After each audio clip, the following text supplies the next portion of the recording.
Thanks to the support as a channel member, John Howell. Yeah, as soon as I'm done on this call, I'll let him know that the home shirts are only available for pre-order now until the 7th of March 2021.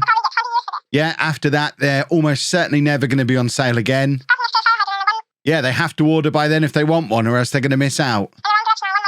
The link's down in the description to the video. You've thought of everything, Mrs Wearmouth. I'll let them know.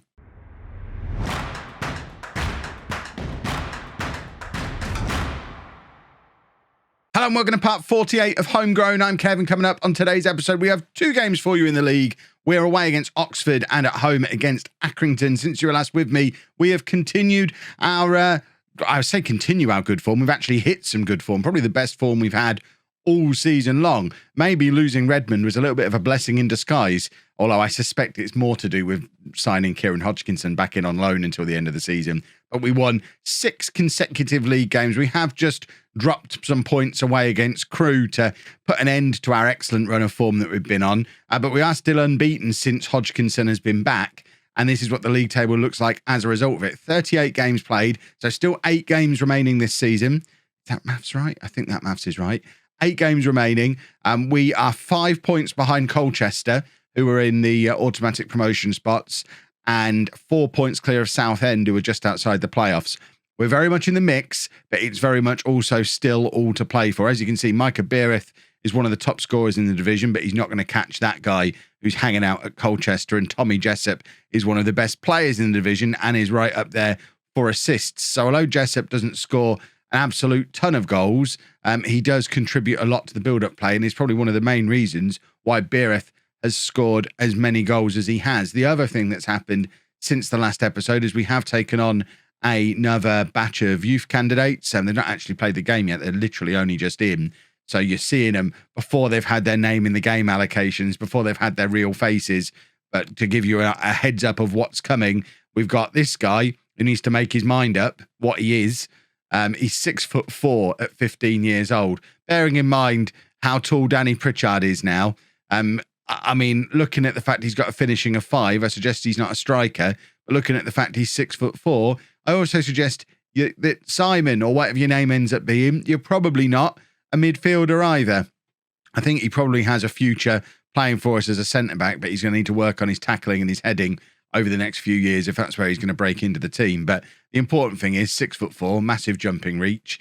We just need him to fill out a little bit, because at 6'4" and 11.5 stone, there's not much of him. He needs to eat a few steaks, I think. And there's also a decent left back coming through, decent winger. All these guys will have new names allocated by the next episode. It's already up on the community page if you are a Name in the Game channel member and want to have a look. But that's not what this video is about. This video is about trying to secure promotion to the Championship, and this is the team we're sending to Oxford to take us another step, hopefully, towards that. It's going to be Alex Williams in goal, a back four of Campbell, Davies, Charles and Brewerton, Hodgkinson and Curry in midfield, Hamilton and Whittaker out wide, and then Beereth and Jessup up front. It is odd that our target man, in fact, he's normally on support, isn't he? Pretty sure he's normally a target man on support. For some reason, he's showing us on attack. I wonder if I've broken something. But it's odd that our top goal scorer is the guy who's on support and the assist guy is the advanced forward on attack. But it seems to be working. Kieran Hodgkinson's not completely fit, but he's so important to the way we play that we're going to keep him on anyway. And I'm hoping that I've just fixed Beereth and brought him back to a supporting striker, which I think is what he's been all season, rather than breaking him, and he's actually been accidentally an attacking target man all season, which is why he scored 20 goals, and I might have just broken him. I should probably go back and check the tapes, go back and check some of the previous episodes. I'm sure some of you lot will do that and let me know whether he's normally a support or an attack. Certainly when the tactic was originally put together, he was on a support instruction. But at some point over the development of the tactic, he could well have changed to a target man on attack, and I've forgotten that I did it and why I did it. And like I say, I really hope I've not broken him by switching him back to support. Hamilton wins the ball back immediately from the goal kick from the Oxford keeper, though. And now Jessup has got the opportunity to try and conjure up another assist. But how has he got 11 assists this season if that's his idea of beating a man and getting a cross in? It didn't really amount to anything at all. Although, once again, the front two showing the best average ratings on. It's not an average rating, it's a rating. Only an average. You know what I mean? They're playing well. They always play well, but we've not actually had the breakthrough yet. And that goal kick has ended up with Hamilton again. They probably want to adjust that. Hamilton gives it to Nathan Curry, who's tried a very strange attempt at a cross, but Shea Charles dominantly winning the ball back to keep the attack going. It's Hodgkinson to Beerith, who then plays it into Campbell. Campbell's got space to find a cross here. He does the low cross, which Beerith slid in on initially, but somehow Campbell's got the assist on the Hamilton goal. I can only assume Beerith never actually made contact with it. Let's have a look at it from the other angle. So Beerith dropping deep, playing it out to Campbell, playing like a proper target man on support. Campbell then cuts the ball back, and I mean, it's collided with Beerith, their defender, and Hamilton, who are all kind of sliding in at it. And Hamilton's the one who secures the goal, and Campbell, I think, quite fortuitously to have the assist. But the important thing is, it's another lead. And as it stands right now, we're up to third place in the league. We are bearing down on those teams in the automatic promotion spots. We are playing good football. We do need to be careful with Kieran Hodgkinson. He was asking to be taken off towards the end of that first half, and it looks like his halftime orange segment and bag of chips has sorted him out for now. So hopefully he'll be able to give us another 20 minutes or so, which should hopefully lead to another goal, and then we can take him off. Oh, see, I mean, I love it when a plan comes together. Curry plays the ball forward. Jessup, this time, does a lot better than he did last time he got in that position. He's just taken control of the ball, set himself up on the right angle, and smashed it past the goalkeeper. It's 2-0 to Home just after half-time. It's a good ball forward from Curry, and Jessup still had work to do, but did the work. 2-0 to Home. Oxford are struggling a little bit here, and so is Kieran Hodgkinson, so we're probably going to need to take him off. I mean, the plan was 20 minutes, try and grab another goal, and then protect Hodgkinson, so that takes us to the 20-minute mark, and this is the plan we came out for within this second half. So Mauro Bandera can come on for him. Curry is also tiring. I guess we can bring Wentin on as well and just change both the midfielders quite early in this second half, so we'll leave it a little while before making the final change, just in case we pick up any kind of injury. And we don't want to let them back into the game any earlier than we have to. Beerith looks like he's tiring though, so we'll give it a couple more minutes, and then Danny Pritchard can come on for him. Jessup playing it back to Wentin. Hamilton now. Jessup to Beerith, who shoots from range, and that can be his final contribution. It's a lovely goal from Micah Beerith. We'll bring him off now. Pritchard can come on. Target man for target man. But what a goal that is from Beerith, and what a performance this has been from Home today. We are looking very good for promotion right now. The question is going to be, over the next 7 matches, is it going to be automatic promotion as this form continues, or are we going to end up in the playoffs after all? In which case, I guess form needs to take a hit to allow that to happen. And then I'm not feeling very confident about the playoffs if we go into them in anything other than excellent form. Pritchard plays it forward to Jessup, not really in a position where he can do much with it, but he does very well to get the ball back across goal for Hamilton. But Hamilton couldn't get there ahead of the Oxford goalkeeper. And we've let them in a little bit here. Shea Charles with a very rare missed header, but Davis is there to cover, plays the ball back and forth between him and Williams. Williams completely settled into the team now, lumps the ball up for Pritchard, who nods it down for Jessup, and it's another opportunity. Danny Pritchard is dangerous. We know he is. He always is. He just creates so many problems in there, and there he is with a goal. It's the long throw. It's the finish from Danny Pritchard. It's 4-0. I mean, that was at head height for everyone else, and he's just volleyed it in because he's Danny Pritchard and he's massive. Let's have a look at it from this side. Campbell with a long throw. It's a very tidy finish from Pritchard, and he's just going to be a player who, no matter what level we're playing at, he's just going to grab his 10, 15 goals every season. Probably never going to be a regular starter for us again, because the further up the pyramid we get, the less useful his very one-dimensional play is going to be. But for a man who can do a job better than almost anybody, and that's the job, we've just seen it happen again there, Pritchard will always have a place on my bench to come on and change a game just by winning headers, being a set from threat, being a set from threat pieces, a threat from set pieces, and just generally playing that target man role better than anyone else can. It's 5-0 now. Terrell Whitaker enjoying a run back in the team now Redmond has gone. And this is getting a little bit embarrassing for Oxford. Now, they're not as bad as this, but we are making them look very poor today by playing very well ourselves. And it's really encouraging how well we've continued to play, even after Hodgkinson and Curry have gone off. They're two very, very key players for us running the game from that midfield. We saw the influence they had while they were still on the pitch, but we took them both off early on and just carried on smashing a mid-table Oxford side. 5-0 to home. We're up to third place in the league. We are bearing down on the teams in the automatic promotion spots. One more win here this episode, we could find ourselves up into second place with only 6 games to go, which I feel like that probably puts us in a title race. Oh, there has been a lot of time pass since the last match. The one we were playing, I don't remember who we were playing, that got postponed because of international call-ups. We had like 17 international call-ups, mostly for under 21 and under 18 teams, but still, the game got cancelled. We're now playing Yeovil. It's nearly 3 weeks later. And I think this is the same team. I think we're unchanged, but 3 weeks have passed. Some of these boys have grown beards in the time that we've been away. I was clean shaven when we went to Oxford and beat them 5-0. And now look at the state of me. That spot's still there, though, on my head that's been there for like 4 days in a row now. Bleeds in the shower every morning. I'm 38 years old. Why have I got a spot? What has happened here? Ugh, right. Let's go do another football. Yeovil are rubbish. They're all the way down at the bottom of the league. 8 points all season. We should be winning this and winning it comfortably.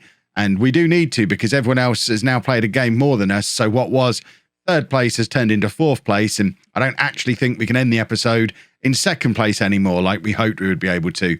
But we do need to keep the pressure on by winning this game against the worst side League One has ever seen. And we're going to try and get that breakthrough with a long throw from the right-hand side. It's going to be Brewerton to hurl it into the penalty area, looking for Whittaker, who flicks onto Beerith. Beerith knocks it back to Jessup. That was beautiful.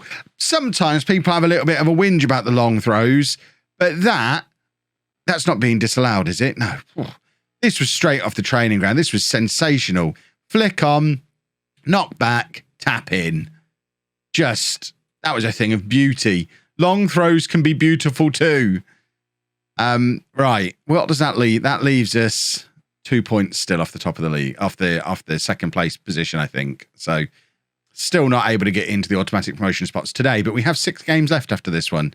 And we'll obviously show you at least a couple of those in tomorrow's episode. We'll see how the rest of the season pans out before I decide exactly what to show you tomorrow. It might be more than 2 games coming up tomorrow, depending on how close things get. We might have a bonus extra long episode, which while you're watching it, you can be pre-ordering your home shirts. They're only available for a few more days. Get on them. I mentioned that it's unlikely we'll do another run of them. To give you a little bit of background into that, there's 2 factors that affect whether or not we do another set of pre-orders. One, is this set of pre-orders successful? If we don't sell the quantity that we've got in our minds, and when I say we, I mean between me and the manufacturers, if we don't sell enough to make it worth doing another batch, because, you know, there's many people involved who need paying as part of this process. If we're not able to do it in a way that everyone along there makes enough money for it to be worth the time, you know how business works, then there definitely won't be another one. I won't have the option to do a second run if they don't make enough money on the first run. So we need to sell enough to justify it. But also, there's a new series coming, Born in the USA. It's probably going to have shirts. If it has shirts, we'll probably do them as our next run.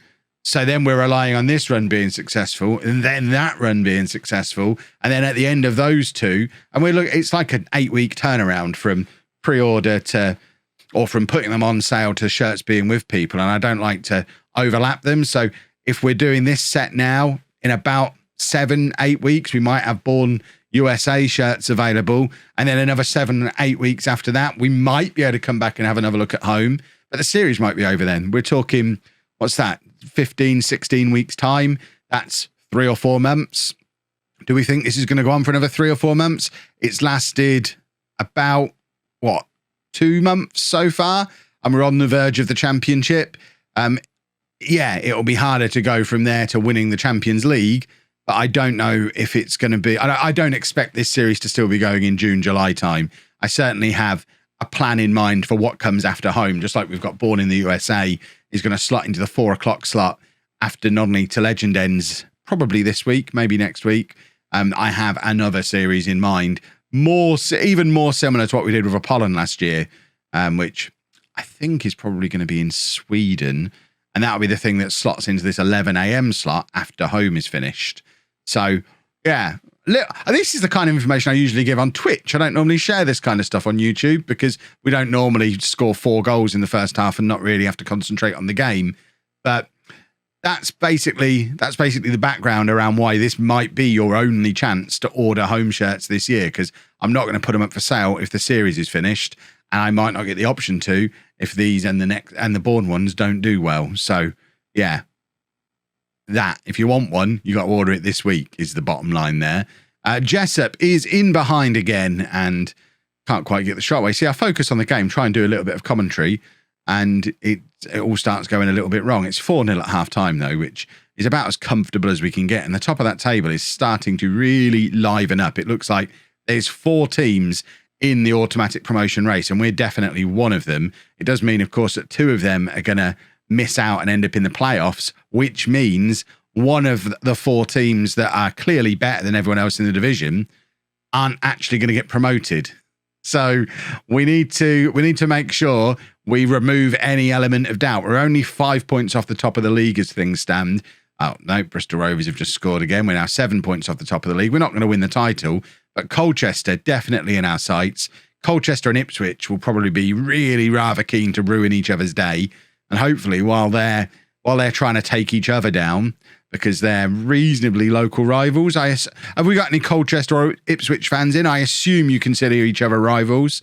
Or maybe you don't, because Ipswich are obviously a much bigger club than Colchester. Oh, that's upset people.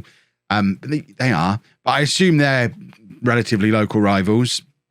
So hopefully they'll eliminate each other, allow us to slot into that second place spot behind Bristol Rovers. And then you can have an Ipswich-Colchester playoff final, which that's got to be fun, hasn't it? Can I just point out as well, Jessup gets some criticism for not being Troy Cannon, is basically what he's criticised for. He's got a hat-trick and a 10 out of 10 performance in this game, as well as being the second best player in the division and way up the assists chart. Tommy Jessup is a very good footballer, and Troy Cannon still gets plenty of game time. You saw Danny Pritchard come off the bench in the last game. Troy Cannon comes on in this one. We've got 4 very good strikers, plus Renan, our Northern Irish Brazilian player, lurking in the background as well, ready to make the step up as soon as somebody either leaves or does a Henry Barton and kind of can't compete at the next level up. But there is some definite players coming through as well, and Jessup is very keen to make the point that he doesn't care what's coming through behind him. He's good. Is he homegrown at club yet? Because obviously we saw last episode Zach Redmond, because he's not homegrown at club, he's gone forever. I think Jessup becomes homegrown at club at the end of this season. So if we do end up losing him after 24 goal contributions so far and a 7.47, at least we'll have the option to bring him back in the future, because I think he's probably going to be a good quality championship level player, which equates to we'll probably have to have him in the squad in the Premier League for most of the rest of the save kind of player. But, what have I done there? How have we ended up back here? Right, league table looks like this. So we did make it up to 3rd, Colchester and Ipswich, both doing some bottling, it seems. We're a point behind Ipswich with a game in hand. And Bristol Rovers messed up as well. All of a sudden, it feels like we're back in a title race. We've got 6 games remaining. We play Bristol Rovers next, and we play Ipswich. Right, I'm not going to show you Bristol Rovers because we're going to go straight through to... We might come back as early as Accrington, Southend, but showing you Bristol Rovers seems like it's really stretching the season out, and I don't think we need to. I want to end the season in tomorrow's episode, and if we start the episode with 6 games to go, that seems like it probably isn't going to be a 1-episode thing. So we'll come back as it starts to really liven up, and fingers crossed, we could still win the title, boys and girls. If you've enjoyed that, please make sure you leave a nice big thumbs up on there for me. Subscribe to the channel for daily Football Manager videos. And thank you very much for watching.